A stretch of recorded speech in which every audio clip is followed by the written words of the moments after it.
বঙ্গোপসাগরের প্রবেশদ্বারে নোঙর করা বিশাল বিশাল সব জাহাজ। পশুর নদীর উত্তর ঢেউ আর ঠিক তার পাশেই শুরু পৃথিবীর বৃহত্তম ম্যানগ্রোভ বন সুন্দরবন। ওয়েলকাম টু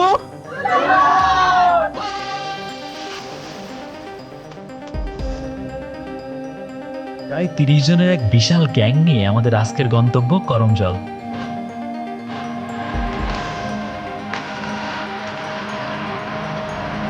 সুন্দরবনের প্রবেশদ্বারে এই ইকোট্যুরিজম সেন্টারে দেখা মেলে অদ্ভুত বিচিত্র সব বন্যপ্রাণী। পাকা দীর্ঘ ট্রেইল ধরে চলে যাওয়া যায় জঙ্গলের গহীনে, যেখানে দেখতে পাওয়া যায় সুন্দরবনের নাম না জানা বিশাল বিশাল সব গাছের।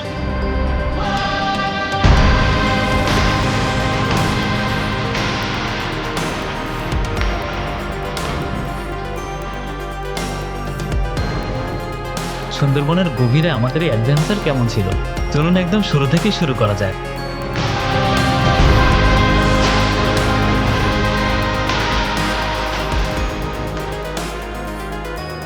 Hello everyone, good morning from 7 নম্বর ঘাট।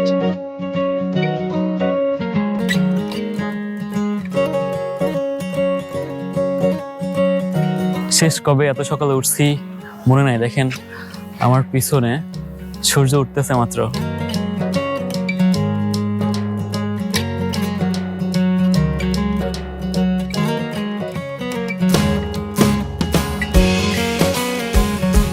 অসম্ভব সুন্দর এই সকালের সূর্যোদয় দেখতে দেখতে আমাদের ট্রলার চলে আসে। অনেক বড় বোট, আসলে আমাদেরকে দেখাই। এইখানে অবশ্যই আমাদের বোট আছে, দেখতে পাচ্ছেন।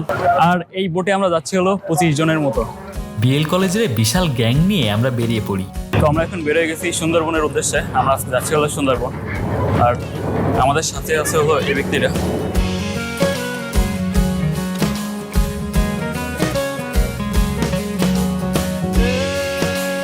নদীতে দেখা মেলে এক সুন্দর ট্যুরিস্ট লঞ্চের। সো আমাদের সাইডে হচ্ছে এটা হলো ট্যুরিস্ট বোট, আর আমরা যাচ্ছি কোন বোটে সেটা দেখাচ্ছে। This is our boat. খুলনাকে পেছনে ফেলে আমরা এগিয়ে চলি আমাদের গন্তব্যের দিকে।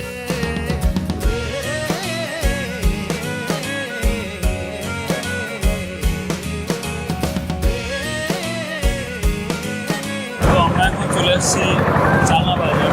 আর এই পাশটা হচ্ছে চালনা, আর এখান থেকে পার হলে ওখানে হচ্ছে বাজোয়ার।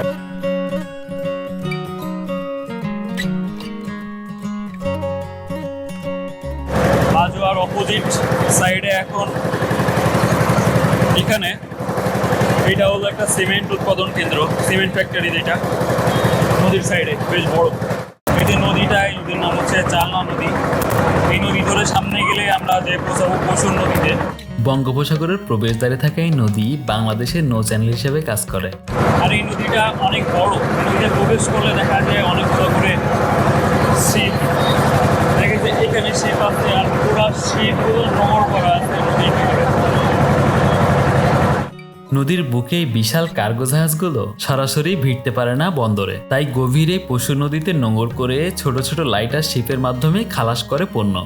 এই পশুর নদী দিয়ে বেসিক্যালি এই শিপগুলো বঙ্গোপসাগরে প্রবেশ করে, যে কারণে এই শিপগুলো এই পশুর নদীর ভিতরে নোঙর করা থাকে। দেখেন অনেকগুলো শিপ এখানে নোঙর করা।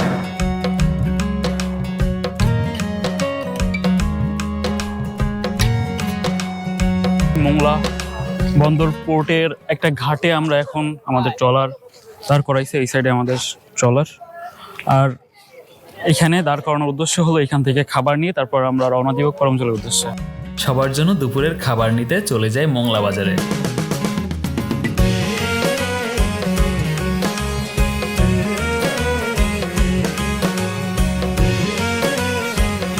আশেপাশে একটু ঘুরে খাবার নিয়ে ফিরে আসি আবারও বোটে।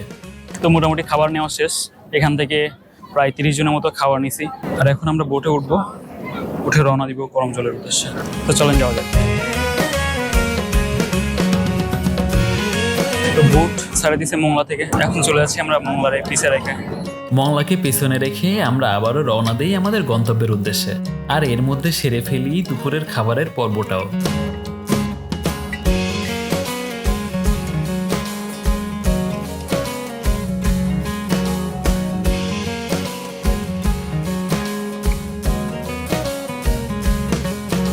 সবার মোটামুটি খাওয়া দাওয়া শেষ, আর এখন এই খাওয়া শেষ করতে করতে আমরা অলমোস্ট চলে আসছি। আপনারা হয়তো শুনে থাকবেন ঢাংমারি খালের নাম, এই হলো সেই খাল। দূর থেকে দেখে শান্ত মনে হলেও এই খালের ইতিহাস বেশ ভয়ঙ্কর। কিছুদিন আগে এখান থেকে এক জেলে ভাইকে নিয়ে যায় কুমিরে, আর তারপর আর ফিরে আসেনি। তো আমরা চলে আসছি আমাদের ডেস্টিনেশনে। অলরেডি অনেক টুরিস্ট দেখা যাচ্ছে। সপ্তাহে বিশেষ করে 2 দিন, শুক্রবার ও শনিবার এখানে থাকে পর্যটকের বেশ আনাগোনা। সেটাতে ছোট একটা খাল আছে, এই পাশে দুই পাশে সুন্দরবন। এবার সবার আগে আমাদের টিকিট কাটার পালা। এটা হলো টিকিট কাউন্টার, এখান থেকে টিকিট নেওয়া লাগবে। চলেন আমরা টিকিট কালেক্ট করি। এখানে টিকিটের ডিটেলস দেওয়া আছে। বাংলাদেশি 40 টাকা আর ভ্যাট সহ 46 টাকা, ফরেনার 500 প্লাস 75, 575। আর কিসের জন্য ডিজিটাল হয় না? 9টা কার্ড শো করছে, স্টুডেন্ট কার্ড, এটার জন্য হাফ ডিসকাউন্ট দিছে। 46 টাকা, সেখানে 23 টাকা রাখছে। টোটাল বিল আসছে 989 টাকা। Welcome to.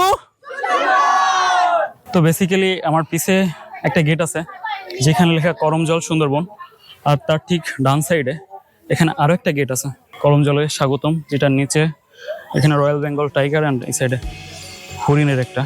গেট দিয়ে ভিতরে ঢুকতেই আমাদের ওয়েলকাম জানাতে এলো সুন্দরবনের আসল রাজারা, একদল বানর গ্যাং। হোয়াটসঅ্যাপ, এই বুড়ো, হোয়াটসঅ্যাপ, হাই। হ্যাঁ, তোমার কি চাই? তোমার কি চাই? হাই হাই হাই দিয়ে যাও।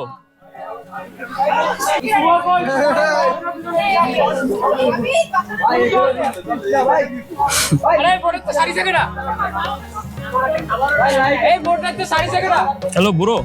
তো চলেন আমরা ভিতরে যাই, ভিতরে যে এই পুরো জায়গাটা এক্সপ্লোর করে দেখি। Let's go. করমজলকে বলা হয় বাংলাদেশের সবচেয়ে বড় ওয়াইল্ড লাইফ ব্রিডিং সেন্টার। বনের খুব গভীরে না গিয়েও সুন্দরবনের অনেক প্রাণীর দেখা মেলে এখানে। এখানে একটা ঈগল মাল বসে আছে পুরো পার্ট নিয়ে। অনেক অনেক মানুষ হয়ে গেছে। বাই, ভালো থাকো। এটার ভিতরে হরিণ আছে বেশ কয়েকটা। আর ইন্টারেস্টিং একটা জিনিস দেখেন যে এটার সামনে এখানে হরিণের খাবার বিক্রি করতেছে। 5 টাকায় কটুক ভাই? একাডি 5 টাকা। একাডি 5 টাকা? এটা কি জিনিস? হরিণের হরিণের খাবার। নিয়ে 5 জনে 5টা আটি আমরা মানে একটা একটা করে ভাগ করে নেব।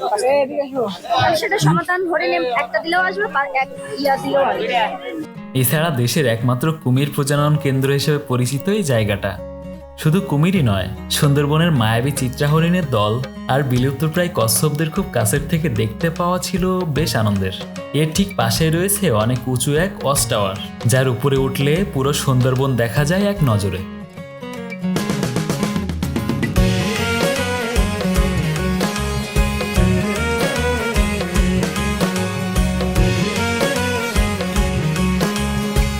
এই হচ্ছে প্রবেশ করলাম জঙ্গলের ভিতরে। এই জায়গাটা বেশ সুন্দর। এখানে একটা বড় সাইজের বট গাছ, আর এই বট গাছের শাখা প্রশাখা পুরো এলাকায় ছড়ায় আছে। এই সাইডে সুন্দরবনের বিভিন্ন গাছ, দেখেন কত সুন্দর সুন্দর লাগতেছে। পাকাই ট্রেল ধরে যতই বনের গভীরে ঢুকছিলাম, ততই সকল কোলাহল আর ব্যস্ততা মিলে যাচ্ছিল চারপাশের সবুজে। রাস্তার দুপাশে কত শত নাম না জানা গাছের সারি, সুন্দরী, গেওয়া, গরান আর তাদের শ্বাসমূল উকি দিচ্ছিল মাটির বুক চিরে। এছাড়া পুরো রাস্তাটা জুড়ে শুধুই বানরদের রাজত্ব। আমার পিছনে যে রাস্তা, আমরা এই রাস্তা দিয়ে আসছি, এখান থেকে এসে এখানে আরো একটা রাস্তা, আর তার সাইডে এখানে আরো একটা ওয়াচ টাওয়ার। তো চলেন এই ওয়াচ টাওয়ারের উপরে উঠি। উপর থেকে কেমন দেখা যাচ্ছে পুরো এরিয়া, চলেন সেটা দেখা। তো এই উপর থেকে নিচের ভিউটা এরকম দেখা যায়। আর এইদিকে একটা রাস্তা আছে, এদিক দিয়ে একটা রাস্তা, আর এদিক দিয়ে একটা রাস্তা। আমরা আসছি এই রাস্তা দিয়ে। এখন এটা মেবি জঙ্গলের ভিতরে চলে গেছে, আর এই রাস্তা দিয়ে সম্ভবত ব্যাক করা লাগবে।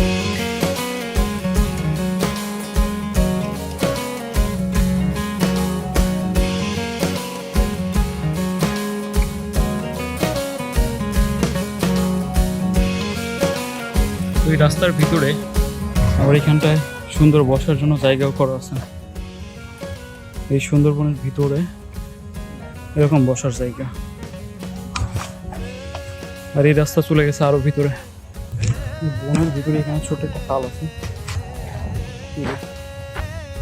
ছোট্ট খাল ভিতরে চলে গেছে একদম। গরম জলে পুরা সুন্দরবনের ভিতরে বেশ কয়েকটা রাস্তা করা, জাস্ট রাস্তা দিয়ে জঙ্গলের ভিতরে যাওয়া যায়। তাছাড়া এমন কোনো কিছু নাই যে আসলে সেটার জন্য, সেটা দেখার জন্য অনেক দূর থেকে এখানে আসা উচিত। আর এটা হলো সেই সুন্দরী গাছ, যে গাছের নামে সুন্দরবনের নামকরণ। অসম্ভব সুন্দর এই পরিবেশ আমাদের হাঁটার সমস্ত ক্লান্তি ভুলিয়ে দিচ্ছিল যেন এক নিমিষেই। আর এই রাস্তা দিয়ে অনেকক্ষণ ধরে হাঁটতে আসি, কিন্তু বোরিং লাগতেছে না, রাস্তা দিয়ে হাঁটতে ভালোই লাগতেছে।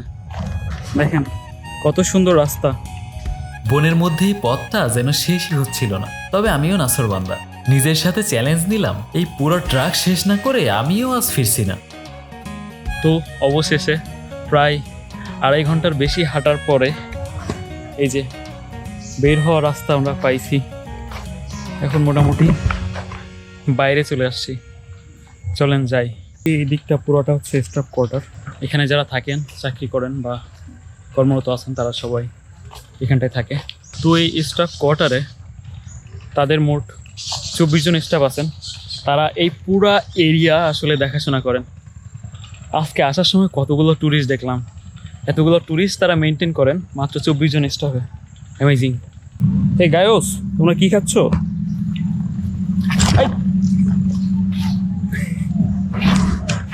সো এই নিচে পিছে এখানে অনেকগুলো বানর, এরা আমারে হালকা করে শক লাগাই দিছে, অ্যাটাক মেরে দিছে আস্তে করে।